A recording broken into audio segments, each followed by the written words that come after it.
Hi అండి. అందరికీ నమస్కారం.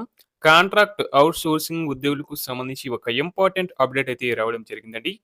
మున్సిపల్ కార్మికులకు కనీస వేతనం రూ. 26,000 ఇవ్వాలని రెండవ పీఆర్‌సీ అమలు చేయాలంటూ Telangana municipal workers and employees union CITU ఆధ్వర్యంలో సోమవారం కలెక్టరేట్ల ఎదుట కార్మికులు ధర్నాలు చేశారు. కాంట్రాక్ట్ ఔట్‌సోర్సింగ్, ఎన్ఎంఆర్ తదితర మున్సిపల్ కార్మికులను పర్మనెంట్ చేయాలని, రెండవ పీఆర్‌సీలో కనీస వేతనం రూ. 26,000గా నిర్ణయించాలని, రాష్ట్ర వ్యాప్తంగా మున్సిపల్ కార్మికులకు 8 గంటలు పని విధానం అమలు చేయాలని డిమాండ్ చేశారు. సంగారెడ్డి, మెదక్, సిద్దిపేట కలెక్టరేట్ల ముందు ధర్నాలు నిర్వహించి ఆయా కలెక్టర్లకు వినతి పత్రాలు అందజేశారు. రాజన్న సిరిసిల్ల కలెక్టరేట్ ఎదుట సిరిసిల్ల, వేములవాడ మున్సిపల్ కార్మికులు భారీ ధర్నా నిర్వహించి ఏవోకు వినతి పత్రం అందించారు.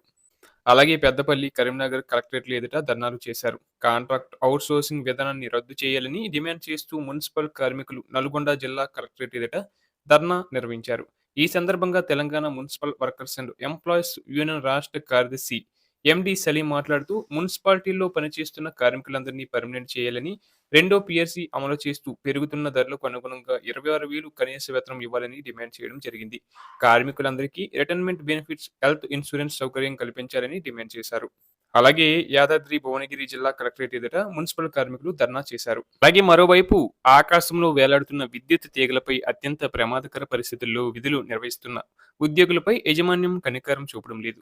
ఉన్నత స్థానాల్లో ఉన్న అధికారులు పదోన్నతి మీద పదోన్నతి తీసుకుంటూ జూనియర్ లైన్‌మ్యాన్ల, చిరుద్యోగుల పదోన్నతి హక్కును కాలరాయడంపై నిరసన వ్యక్తమవుతుంది. రాష్ట్రంలో టీజీ, ఎన్‌పీడీసీఎల్, ఎస్‌పీడీసీఎల్‌లో జూనియర్ లైన్‌మ్యాన్లకు ఆ యాజమాన్యాలు ఏఎల్ఎంలుగా పదోన్నతి కల్పించాయి. కానీ ట్రాన్స్‌కో కల్పించకుండా జూనియర్ లైన్‌మెన్‌లను ఘోష పెడుతుందన్న విమర్శలు ఎదుర్కొంటుంది.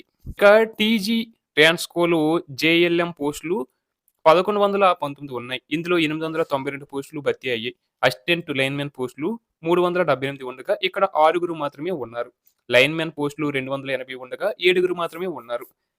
అలాగే 372 అసిస్టెంట్ లైన్‌మెన్ పోస్టులు ఖాళీగా ఉన్నా వాటిని పదోన్నతి ద్వారా భర్తీ చేయకుండా జేఎల్ఎంల సహనానికి పరీక్ష పెడుతున్నారు. 24 గంటలు శ్రమిస్తూ వ్యవస్థను నిలబెడుతున్న తమపై ఇంత వివక్ష యాజమాన్యానికి తగదని మొత్తుకుంటున్నారు.